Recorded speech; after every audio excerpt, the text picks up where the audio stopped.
नमस्कार दोस्तों। आज मैं अपनी टायर 3 सिटीज़ की श्रृंखला स्टार्ट कर रहा हूं।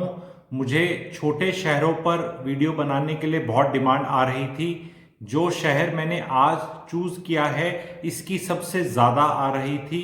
इसकी एक स्टोरी प्ले आउट हो रही है, तो मैंने आज ये वीडियो बनाने का फैसला लिया बिकॉज आज एक ऐसी चीज़ हुई है जिससे वो स्टोरी प्ले आउट जो होनी थी उसका फाइनल जो रिजल्ट है वो आ चुका है। 1 अप्रैल मेरठ एक्सप्रेस वे आज खुल चुका है, चल चुका है पब्लिक के लिए।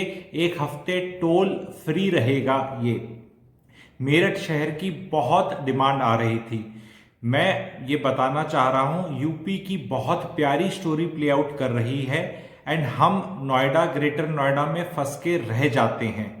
मैं अपना पैसा मेरठ में लगाने को ज़्यादा तैयार हूं बनस्पत के यमुना एक्सप्रेस वे के, क्योंकि यमुना एक्सप्रेस वे की स्टोरी फिर भी करण अर्जुन वाली हो सकती है कि लोग कहां से आएंगे। मेरठ में ऑलरेडी लोग हैं, जहां लोग होते हैं रियल एस्टेट वहां श्योर शॉट बढ़ती है अगर एक कनेक्टिविटी की स्टोरी प्ले आउट हो जाए। यहां डबल स्टोरी प्ले आउट हो रही है। पहली तो ये एक्सप्रेस वे की थी मेरठ की, और दूसरी RRTS जो बन रहा है, जो अगले 2-3 साल में वो भी तैयार हो जाएगा। तो मैं अपना नेक्स्ट टिक आउट करके एक छोटी सी प्रिडिक्शन करना चाहता हूं।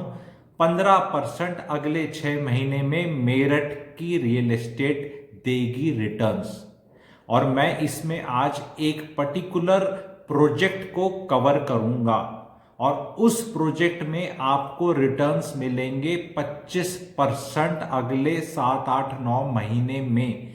क्यों मिलेंगे, कैसे मिलेंगे, क्या प्रोजेक्ट है, एंड तक आप बने रहिएगा। अगर आप मेरठ में नहीं इन्वेस्ट करना चाहते, नहीं आपके रडार पे, तो भी इस वीडियो को देखिए ताकि इस टेम्पलेट को आप अपने शहरों के लिए यूज कर सकें, जो भी छोटे शहर हैं, कि कौन सी स्टोरी प्ले आउट हो रही है। आगे मैं बाकी शहर भी कवर करूंगा। मेरी ऑलरेडी मैंने लोगों को बताया था 21 शहरों की लिस्ट बनी हुई है। मैं केवल गुड़गांव में अपने आप को रिस्ट्रिक्ट नहीं करूंगा, दिल्ली NCR में भी नहीं करूंगा। तो स्टार्ट करते हैं। अबाउट 63 किलोमीटर डिस्टेंस है इस एक्सप्रेस वे का टूवर्ड्स मेरठ। 50 मिनट में आप पहुंच जाएंगे। सबको पता है मोदी नगर के थ्रू जब जाते थे तो कितना जाम लगता था, 2.5-3 घंटे लग जाते थे। तो इस गवर्नमेंट ने जो ये एक्सप्रेस वे बना है, बहुत हाई कॉस्ट पे बना है, उससे जो ये डिस्टेंस कम होगा, इससे डीमैग्नेटाइजेशन ऑफ ईस्टर्न दिल्ली होगा। आपको ये सोचना है कि ईस्टर्न दिल्ली में जो मेरठ साइड के लोग काम करते हैं और वहीं रहते हैं, कॉस्ट ऑफ लिविंग महंगी है और अपना काम करते हैं, अगर उसका एक छोटा तबका भी वापस चला गया और अप डाउन करना शुरू कर दिया तो मेरठ की रियल एस्टेट में बहुत बहुत इजाफा होगा। ये स्टोरी प्ले आउट कर रही है और मैं उसमें मेरठ के अंदर तो बहुत बड़ा अपना खुद का इतिहास, कल्चर और एग्रीकल्चर सब है। बहुत बड़ी कैंटोनमेंट है, बहुत स्पोर्ट्स गुड्स हैं, उनकी अपनी बहुत स्टोरी प्ले आउट कर रही है। उस पर मैं बहुत ज़्यादा नहीं घुसूंगा क्योंकि आप लोगों को पता है बहुत ही वाइब्रेंट शहर है मेरठ। लेकिन मेरठ में जो प्राइजेस हैं वो अभी तक कहीं भी ऐसे रॉकेट की तरह ऊपर नहीं गए। तो जो मैं प्रोजेक्ट अभी चर्चा में लाऊंगा आप लोगों के लिए, उसका नाम है एयरफोर्स नेवल हाउसिंग बोर्ड का प्रोजेक्ट है। जलवायु टावर्स बोलते हैं उसको। शताब्दी नगर सेक्टर 4B में है। पंचवटी एंक्लेव है अंसल्स की, उसके पास ये बना है। ब्रांड न्यू प्रोजेक्ट बनकर तैयार हुआ है और इस प्रोजेक्ट के अंदर आपको क्यों इन्वेस्ट करना चाहिए उसके मैं आपको 10 कारण बताऊंगा। एक छोटा क्लिप प्रोजेक्ट का उसको डालने की कोशिश भी करूंगा एंड में, तो आप एंड तक जुड़े रहिएगा। इस प्रोजेक्ट में कौन लोग फ्लैट खरीदें और क्यों खरीदें? जो भी मेरठ के वासी हैं वो इस फ्लैट में, प्रोजेक्ट में वो जा सकते हैं। जो यहाँ के रहने वाले हैं 50-60 किलोमीटर के दायरे में हैं, जो भी आसपास के डिस्ट्रिक्ट्स हैं, बागपत से लेके हापुड़ के बीच, दासना के बीच, जो भी यहाँ लोग रहने वाले हैं, ओरिजिनल सरकारी लोग हैं या कहीं और बाहर पोस्टेड हैं बट अपने शहर में ही रहना चाहेंगे, उनके लिए बहुत बेहतरीन ऑप्शन है इसको एक्सरसाइज करने का।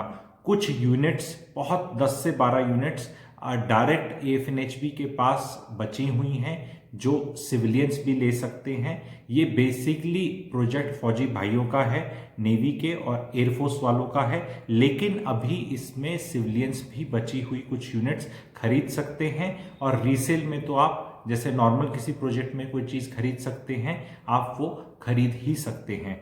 तो इस प्रोजेक्ट में 25% रिटर्न्स आने की मेरी कैलकुलेशन है। उसका कारण है 15% मैंने मेरिट का बताया, तो इसमें मैंने 10% का इजाफा कर दिया, क्योंकि यहाँ लोग 10% कम में बेचने को तैयार हैं आज के दिन, जो इसकी जायज़ वैल्यू है।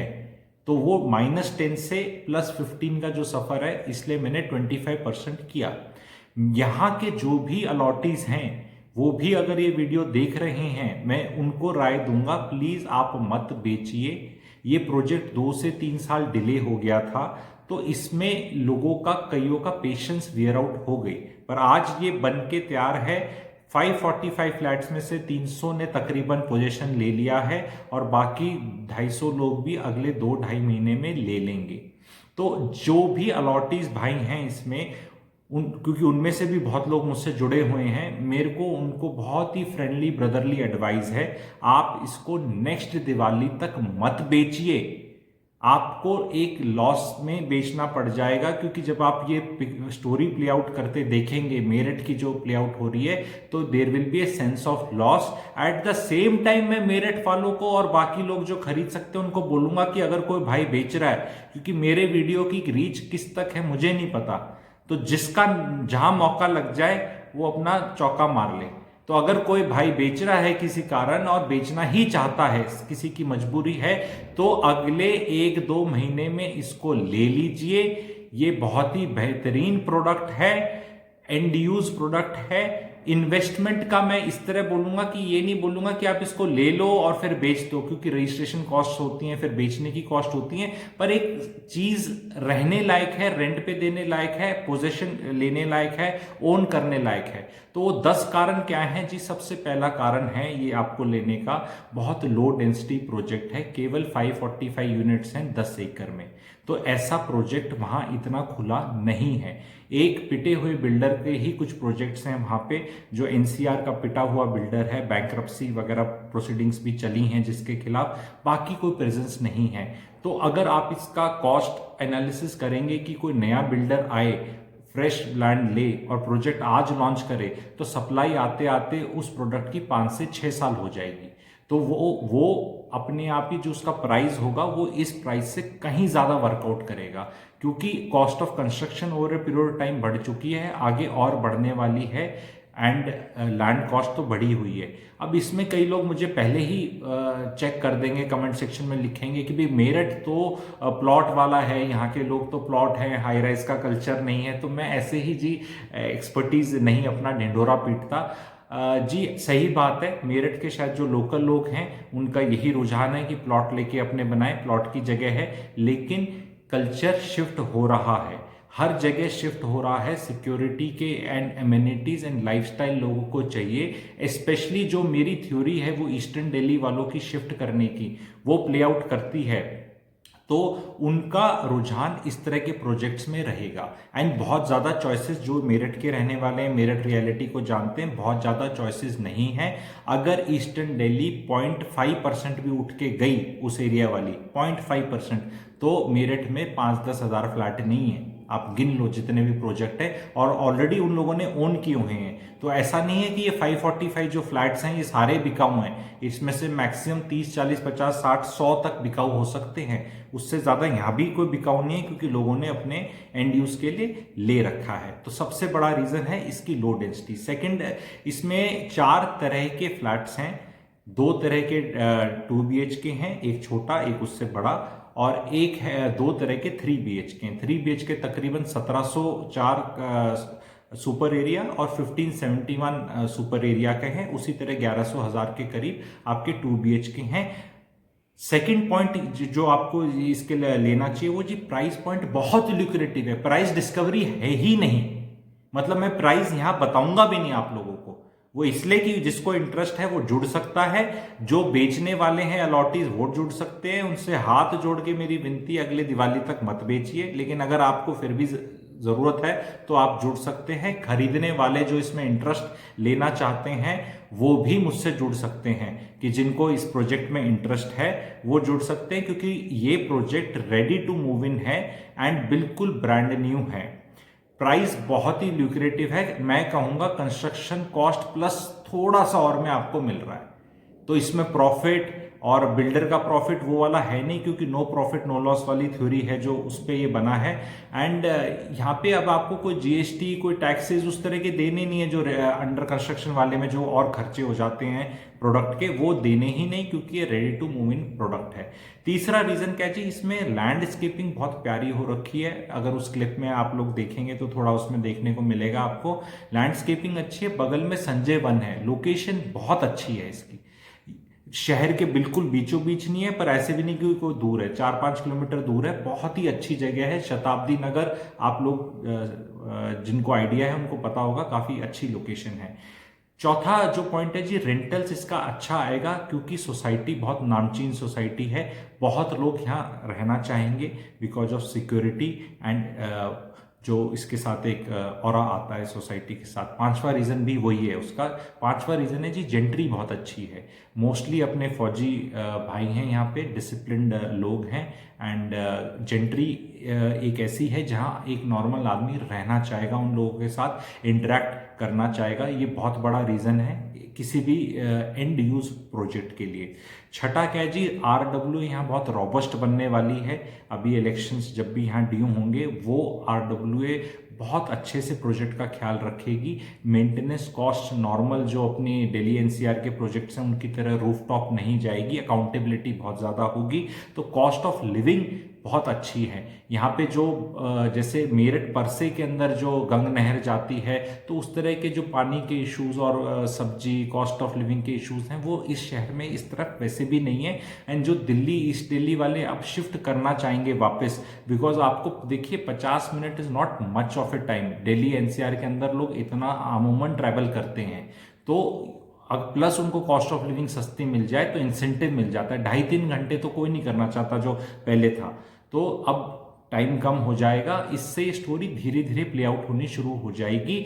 जिनको याद है द्वारका का, द्वारका में जब ये बन रही थी मेट्रो, तब धीरे धीरे रेट बढ़ रहे थे, पर मेट्रो बनने के बाद, चलने के बाद 3 महीने में रेट 25-30% शूट किए थे। जब लोग महसूस कर लेते हैं कि भी ये तो चीज़ बन गई और इसका क्या फ़ायदा है, तब लोग आने लग जाते हैं।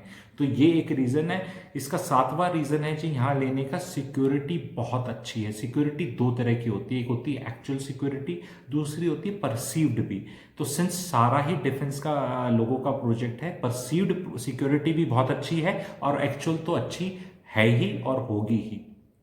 8वां पॉइंट है जी, परतापुर जो ए स्ट्रिप है वो 3 से 4 किलोमीटर की दूरी पे है। तो उड़ान स्कीम में कभी भी, अभी तक तो नहीं हुई है, लेकिन आगे आने वाले टाइम में कभी भी वो एयरपोर्ट में कन्वर्ट हो सकती है। वो अपॉर्चुनिटी ऑलरेडी लैंड एग्जिस्ट करती है, जहाज टेक ऑफ लैंड करते हैं, दैट फैसिलिटी इज देयर, और वो यहाँ 3 से 4 किलोमीटर की दूरी पे है। 9वां जी ये है कि सबसे जो एक लोगों को हमेशा वो रहता है कि भाई पता नहीं कब बनेगा, रेडी टू मूव इन है और टैक्सेस नहीं है, इमीडिएट पोजीशन है, आप अपना किराए पे चढ़ा दीजिए, आप अपना खुद रहना शुरू कर दीजिए, वो है। और 10वां रीजन है जी, RRTS जो शताब्दी नगर में उसका स्टेशन बन रहा है, तो वो भी जैसे 2 से 3 साल बाद उसकी स्टोरी प्ले आउट करेगी, तो वो भी यहाँ पर आपको रिटर्न्स में प्ले आउट होते दिखेगा। मेरठ को मैं 10 ईयर का जो रियल एस्टेट का साइकिल है उसमें मैं इस प्रोजेक्ट का एग्जांपल लूं तो मैं आपको 10 से 12% रिटर्न लेते हुए देख सकता हूं। कैसे? 25% तो इमीडिएटली जो मैंने बताया अगले 8-10-12 महीने में स्टोरी, वो तो बम्पर है ही। उसके बाद सबड्यूड रिटर्न्स हो जाएंगे ऑब्वियसली, लेकिन रेंटल के 4-4.5% रिटर्न आपको मिलेंगे। 3.5 से स्टार्ट होके 3.5, 4, 5 मिलेंगे, और वो दूसरे वाले जो रिटर्न्स होंगे वो भी 5-6 मिलेंगे, क्योंकि RRTS की स्टोरी प्ले आउट करेगी। हम स्टार्ट लोअर बेस से कर रहे हैं। जो बच्चा 40 नंबर लाता है मान लो, उसको 50 लाना आसान है, 60 लाना आसान है। जो 90 पे बैठा है बच्चा, 95 तक जाना बहुत मुश्किल है। तो जो बेस, किस बेस से स्टार्ट कर रहे हैं आप, तो उस बेस से आपको रियलाइज करेगा कि यहाँ रिटर्न्स हैं, कहीं भी आज के दिन देखो अभी इंटरेस्ट रेट्स कम हो रहे हैं, वो अभी गवर्नमेंट ने बोल दिया कि नहीं वो गलती से हो गया, पर हमें पता है कि वो होने वाला है। अभी इलेक्शन चल रहे हैं या किसी कारण से नहीं दिखाना चाह रहे, वो we are heading to low interest rate regime. सारे रिटर्न्स में 5% से कम मिलेंगे। तो अगर एक शहर, एक स्टोरी प्ले आउट हो रही है और वहां मेरे को 10-12-13% रिटर्न दिख रहा है लगातार 10 साल में, तो एक बहुत अच्छा है। जो इस एरिया को बिलोंग करते हैं उनके लिए बहुत अच्छा एंड यूज प्रोडक्ट है ये। एंड जो भी इसमें लेना चाहते हैं वो लोग मेरे से कनेक्ट कर सकते हैं। दोनों लोगों को बोल रहा हूं, लेने वालों को ब्लाइंडली ले लो और बेचने वालों को बोल रहा हूं मत बेचो, क्योंकि यही एक जेन्युइन एडवाइस की सिम्टम है या एक तरीका है कि भी दोनों को बता के, लेने वाले को बोल रहा हूँ भाई ले लो क्योंकि बहुत अच्छा है, और बेचने वाले को बोल रहा हूँ भैया मत बेचो 2 साल क्योंकि बहुत अच्छा है। तो आप ये क्लिप देखिएगा। ये प्रोजेक्ट का क्लब हाउस है, आप देख सकते हैं। स्विमिंग पूल है, सारी एमिनिटीज़ हैं इसमें। 10 मंजिला प्रोजेक्ट है ये। 8 टावर्स हैं, वाइट नेवी का, ब्लू बीच में एयरफोर्स का, और ये बीच में ग्रीन लैंडस्केपिंग देख सकते हैं। तो मेरठ वालों, इसको प्रोजेक्ट को एक बार देखना बनता है। जो वहाँ रहते हैं, छुट्टी जा रहे हैं, घूम रहे हैं, वो लोग विजिट कर सकते हैं। प्रॉपर रोड है, देखिए कितनी चौड़ी है, खुला काम है एकदम, बहुत अच्छा है, देख सकते हैं। तो आगे मैं कौन कौन से टॉपिक्स, कौन कौन से शहर लेकर आऊं, आप लोग मुझे बताइएगा। एंड अगले शहर जो मेरे रडार पे हैं वो हैं ट्राई सिटी, आपका चंडीगढ़ वाला एरिया है। बाकी आप कौन कौन से अपने, देहरादून की डिमांड है, जयपुर की डिमांड है, एंड वहाँ पे मैं क्या स्टोरी प्ले आउट कर रही है वो बताऊंगा। उसके साथ 1 या 2 कोई प्रोजेक्ट है, क्योंकि हवा में बात करके कोई फायदा नहीं है, कोई टेंजिबल बेनिफिट होना चाहिए। एक पर्टिकुलर प्रोजेक्ट जो मैं सारे सिरों से मुझे लगता है अच्छा है, उसके क्या कारण है, उसको मैं लेकर आऊँगा। और आपको ये मेरी सीरीज़ कैसे लगी आप मुझे बताइएगा। एंड प्लीज़ चैनल सब्सक्राइब नहीं किया तो अभी तक सब्सक्राइब कर दीजिए।